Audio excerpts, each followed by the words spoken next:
What's up, everybody?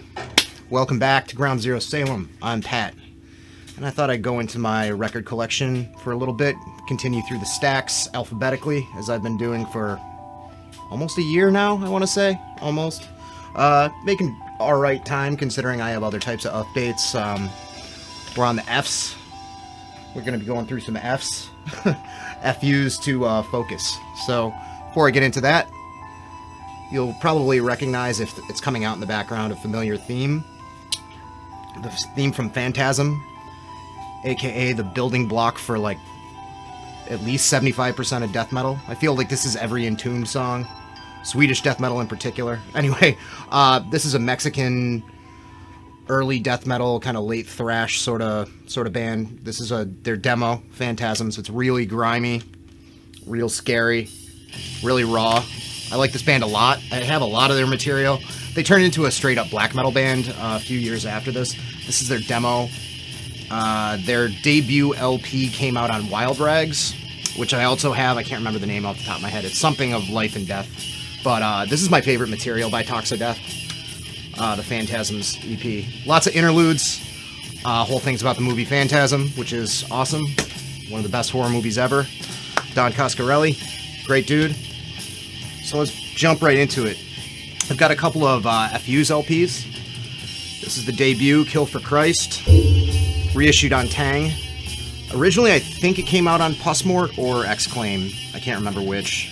But at any rate, it's great, scrappy early 80s, fast hardcore punk. Kind of tongue-in-cheek, a lot of their lyrical stuff. They kind of took on sort of a Reagan-supporting, nationalistic kind of thing to piss people off. Not totally serious, not really serious at all, but great hardcore. It doesn't have the catchiness that the second one has, which is My America. It's my favorite record by the FUs. This originally came out on Exclaim Records, Boston label that put out tons of, like, a fair amount of the legendary Boston hardcore bands, namely SSD, DYS, a few others. My friend Jason Hook has a really impressive Exclaim collection. This is a reissue that the guys in the band put out. It's got different cover art. I think the original cover's like mountains. There's a couple of different variations on this, a couple different variants that have different sort of like landscapes. This is the Lightning one. Classy Records was their label. But the music on this is some of the best piss and vinegar hardcore that I've ever been exposed to. Songs like Unite or Lose just got like a real good, like obviously inspired by British Oi kind of chorus to it. Rifle, again, another great shout-along chorus. Tight as a Drum, really fucking catchy. I feel like the Boston bands and the New York bands had their little rivalry in the 80s as far as hardcore goes. And what Boston had to offer was a more anthemic approach and often a lot faster and more gnarly kind of thing going on. But the FUs are fucking classic. They're still playing out. I think they might be calling it a day soon. So, yeah, check them out. I've shown this record probably 4 or 5 times, but it's in the stacks alphabetically, so I'll mention it one more time. This is Cleveland, Ohio's Face Value. Definitely one of my favorite records from the early 90s. I think I showed it off during the 90s Hardcore Records video that I did. It's a great mix of angry, kind of youth crewish hardcore with a little bit of 70s hard rock. There's some really good kind of bluesy solos, and it's got a little bit more of a different thing going on than a lot of hardcore of the day. The cover art was done by none other than the Human Furnace from Ringworm. It's some of my favorite cover art ever. Tony Erbo was the vocalist, hardcore legend that was in Nine Shots Terror, H100s, who's now the vocalist for Fuck You Pay Me. And this came out on Conversion Records. We put out a few more things in the early 90s. Put out some other good stuff. I think they put out the first Endpoint record, if I'm not mistaken. Then I got a couple of Fairport Convention LPs. And to be honest, I haven't really spun these too much. 70s folk records are cheap, and I just kind of picked these up because I like the cover art. I do really love Legion Leaf, which is their probably most popular record. And it's kind of Ren Fairish fucking British folk music, really. I mean, it definitely transports you to another time. It's got a serious going on a quest kind of vibe to it. This is Full House. Came out sometime in the 70s. It's a nice gatefold. And yeah, I love this stuff. Steel Eye Span's another good one for that style of music. But I haven't been in the mood for stuff like this in a while. Probably will be in a couple of months, I imagine, when the temperature starts to drop a little bit. This is Angel Delight. This came out in '71, it looks like, on Island Records. But yeah, a lot of reworkings of classic British folk songs, like old British folk songs reworked into kind of a modern sort of thing. Then we got Farside's Rochambeau. This band was from Southern California. They were on Rev. They were a early 90s Revelation Records band. Kind of post all the Youth Crew stuff. This stuff was a lot more poppy and melodic. Still hardcore. Great vocals. Great kind of pop-oriented approach with choruses and stuff, but still punk, still hardcore. It's what we used to call emo back in the day, and then emo kind of turned into something completely different over the years. I never really looked at this, but there's got some cool order forms for Rev at the time. You can get your Shelter Perfection of Desire 7-inch there. Gorilla Biscuits cassette. Iceburn's Engine Kid Split EP. No thank you. And here's the catalog there. So that's cool. I think Rev still makes a lot of this stuff exactly like they used to. A lot of these shirts. Maybe not so much the statue long sleeve, but anyway, I saw this band once at the Lost Horizon. They were great, and yeah, I don't know. I like this. I like their second record, Rigged. I don't feel like a lot of people talk about them as much anymore, as in terms of like a legendary band like Quicksand from that era, or even Into Another. But they were great. Then I got a couple of records by Faustcoven. Faustcoven, along with Villains, I feel are a really underrated Nuclear War Now band. I think these came out on different labels and were reissued by Nuclear War Now, but it's a one-man black metal project from Norway. Sweating like a pig down here, sorry about that. One-man black metal project from Norway, and it's different from a lot of Norwegian black metal in that it has a very strong kind of droning doom metal influence, and these records are fucking awesome.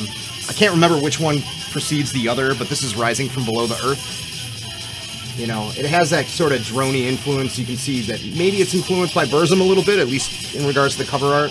Musically it is.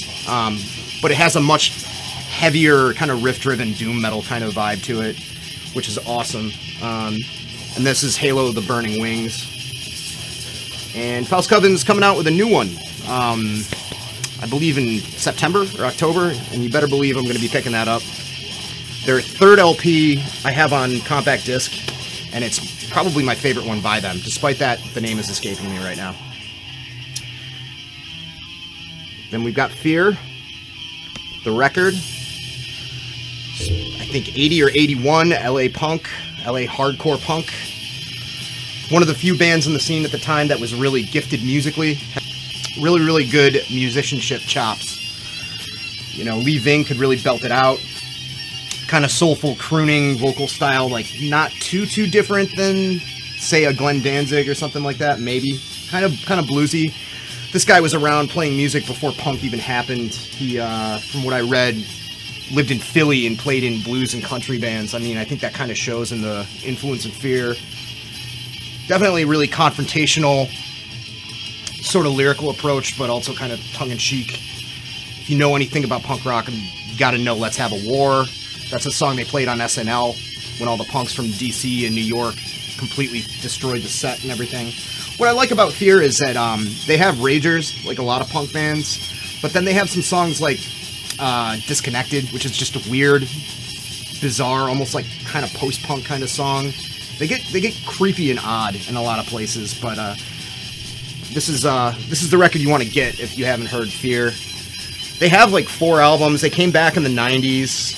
Their return to form albums, they didn't do a bad album, so they're not return to form, but their return albums, their reunion albums are pretty good too. This is the second one they did, More Beer, which came out towards the mid-80s, 85 it looks like. Also a really great record. I like it kind of as much as the first one. I think I've said that before. A lot of people think this is kind of a lukewarm follow-up, but I gotta agree to disagree on that. The war is about to begin. But Responsibility, that's a song I think of all the time when I have to go to work, like I do right now. Strangulation, I Am a Doctor, I Am a Doctor, another weird, jangly, off-time kind of song. Bomb the Russians, another great one. Fear really liked to push buttons, and they were great at it. Leaving, hell of a musician. Confrontational dude. Then you got the Feeders, Ever Felt Like Killing Your Boss. I still have this in the plastic. I pull all my records out of the sleeves before I do one of these, except for this one, because it has this grip tape sandpaper stuff. It was designed to, in the old days, destroy all the records next to it in record stores that didn't use sleeves.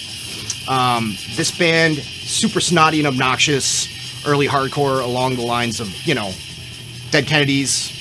I actually think Jello had beef with the guy from this band, Frank Discussion. But that similar kind of snotty style, along with like the Crucifix, those kind of purposely annoying vocals. Real intense stuff. The song Jesus Entering from the Rear, just look it up. Trust me.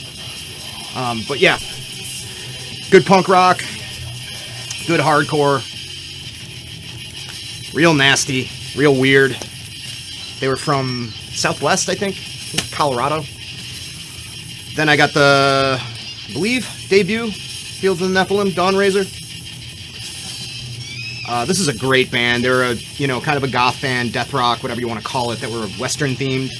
Had a lot of musical similarities in some ways to the Sisters of Mercy, but in other ways it was kind of Ennio Morricone sort of thing going on. You know, they came out in like dusters and cowboy hats and shit like that. The music's just chillingly kind of dark, pop-oriented goth stuff. Really, really good. The vocalist appeared in the movie Hardware. You guys are fans of apocalyptic sci-fi with killer robots. That's a good flick. I also have The Nephilim by Fields of the Nephilim. As far as I know, they changed their name to The Nephilim after that and got a lot more metal. I don't really remember a lot about this LP. I think it is a bit darker and a bit heavier than Dawn Razor, but I could be wrong. I haven't listened to it in a long time. On Earache, we have Filthy Christians, Mean. There was a period where, when I started getting a little bit more disposable income, I kind of made it my mission to track down as much stuff from the Grind Crusher comp on Earache that I could. There's still a few things that I haven't picked up, but Filthy Christians was one of the first, just because I didn't know anything about the band, and I loved the song Extremely Bad Breath from that comp. And this is awesome, crusty grind. A little bit more on the punk side of grind, I'd say. Not exactly dark, gloomy crust punk like Amoebics or something like that. It's really heavy grind tinge hardcore, I'd say. But these guys were Swedish. And, you know, with everybody upping the ante with the extremity and heaviness, you know, their country mates Entombed and everything, they weren't around for too much longer after this. I think they kind of got phased out by bands that were doing stuff that was heavier. This band was kind of jokey, had almost like a kind of a crossover-y approach to lyrics and everything. Songs about the scene. There's a song called The Scene. But I love this stuff. It's a time capsule to me. They did a split with Gianks, who are also excellent, and I think they did an EP after this that was really heavy, like almost straight-up death metal, if I remember right. But this is catchy as all hell. Really, really good choruses. That song, Extremely Bad Breath, fucking awesome. Such a good, fucking never talked about kind of band. Then we got a fucking fantastic album from the early 80s. This is Final Conflict's Ashes to Ashes. This is so good. Southern California, hardcore punk. Along with Crucifix, they took just as much from what was going on in Britain with their punk and hardcore stuff as well as what was blowing up in America. I think this came out in the mid to late 80s. It's a little bit later. It came out on Pussmort. It was reissued by Relapse years and years later. That's how I originally came across it. I picked it up on cassette. But this is a Pussmort pressing of it. Camera went out. Musically, you know, it's definitely got a lot of three-chord raging. It's got a strong kind of discharge sort of thing going on. It doesn't get monotonous or repetitive like a lot of bands that play quote-unquote D-beat get. It's because it's not. It's straight up hardcore of their own sort of brand. Nobody that really sounds like them. They slow it down on a few songs. Shattered Mirror is an excellent example. It's almost like a skate punk sort of song that's got like kind of an oi vibe to it as well. But yeah, just enough metal precision. It doesn't come off as like a crossover band, but they did play with Hyrax a lot. It's got almost sort of a metal production to it. It's really clean. Super pissed. Fucking one of my favorite hardcore records from the 80s. And going into one of my favorite hardcore records from the 90s. This is the Fit for Abuse Mindless Violence EP. This is a reissue. It originally came out on 7-inch on Crust Records. This is put out by Armageddon Shop, I think 2 or 3 years ago. This is just the exact same songs, the exact same recording as the 7-inch, just put on a nice 12-inch. It's a lot of songs, you know. There's a lot of songs to cram on a 7-inch. I think there's 11 songs on this. But honoring the past, honoring that gravelly, catchy, but really fast sort of hardcore in the realm of Negative Approach. The FUs, they cover an FU's song on their demo, not on this. A lot of the old Boston hardcore stuff, Negative Effects in particular. The vocalist from this band is the drummer for the Dropkick Murphys. That's right. And they still come out and do shows now and again, despite that guy Matt is really busy with all that. But yeah, this is just a perfect fucking hardcore record. There's absolutely nothing you could change about it to make it better. Going back, a lot of hardcore in this stack. This is classic Detroit stuff. These guys are buddies with Negative Approach. This is The Fix. They weren't around for very long. They were a very, very, very early hardcore band. I think going back to 80, 81. Nothing too much to add, you know, to the describing the style. It's raw, it's fast, deep vocals, very, very angry, very urgent, kind of along the lines of the stuff that you probably figured out by now that I like more than anything else. And they didn't have anything to go on. They weren't really influenced probably by too many other hardcore bands at the time, so you have to figure, you know, they were pulling this out of fucking nowhere. And that's, I think that's important to note. But they're on this compilation, this discography. Side 1 is studio recording, side B is live. The Vengeance 7-inch is on here. The incredibly hard to find Jan's Room 7-inch is on here, which is one of those deals where I think only 500 copies were pressed and like more than half of them got destroyed in a fire or melted on a heater or something like that, if I'm getting the story right. That's on here, and that's an incredible record. And then there's like just a random session. So you got about 12 songs, 12 recordings, 12 original songs there, studio recordings. And side B is live. You guys were buddies with Negative Approach, and you can tell it's raw, ugly hardcore. Certainly check it out if you like shit like that. And wearing their influences on their sleeves, it would seem, we have The Flex with Wild Stabs in the Dark. Newer band from Britain, as you can tell right there. Part of the new wave of British hardcore. It's been kind of gaining steam past 5-6 years, I'd say. Along with Violent Reaction, who sadly called it a day last year. A bunch of other ones. Trying to think who else. Arms Race. Upright, I think, is another one. There's a ton of bands. Quality Control HQ is the distro and label to check out if you want to check out some fucking really well played hardcore. Most of it in the 80s way that happens to be mostly British. They also distro some American bands, particularly from here. Friends with a lot of Boston dudes. Anyway, The Flex are really raw. They don't sound like The Fix. They're not like a worship band or anything like that. There's just a certain level of like early 80s British blistering distortion to everything. Not that they sound like a D-beat band or anything, but I feel like the recording has that kind of level of the mics are maxing out a bit. The guitars are real chainsaw-like and buzzy. And it's just, you know, angry, straightforward, fast hardcore punk. You know, you can hear the little bit of oi influence in there. They really combine their influences really well. I recommend any of these bands from England that Quality Control puts out. Then we got Flower Traveling Band. Get out of the hardcore for a second there. This is Japanese hard rock from the 70s. Sort of psychedelic. Very heavy. Strong Eastern influence in terms of the playing style and the scales and everything that they use. Really ear-splitting, almost kind of shrieking vocals. Definitely pretty extreme, I'd say, for when this came out in the 70s. This is a reissue on a label that I don't know off the top of my head. Phoenix Records. Very, very, very fucking heavy stuff. When I started getting into researching hard rock that was kind of proto-metal, proto-doom, that sort of thing, this was one of the first bands I checked out. They're definitely one of the bands you should check out if you want to hear stuff from the 70s that was heavy but isn't Black Sabbath or Led Zeppelin or Deep Purple. You know, if you're going to start digging into stuff that's a little bit more obscure, I would definitely recommend Flower Traveling Band. The riffs are intense. Like I said, there's a little bit, kind of a lot of it, actually, of like an Eastern vibe, kind of Indian influence, maybe translated from sitar kind of thing going on with it. It's fucking awesome. Really, really good. In sort of a similar vein, or at least the same decade, mixing in some weird shit, we have Focus.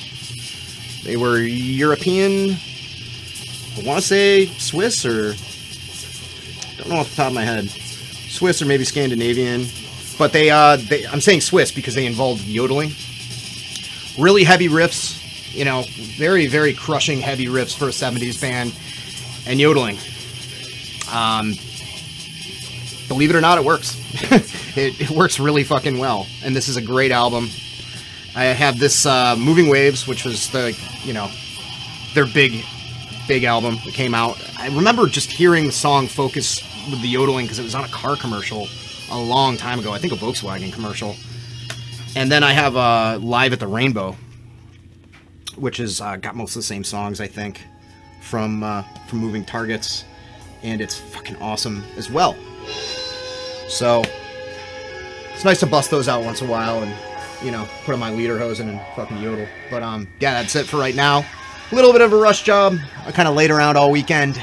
Right now I'm trying to get some laundry done.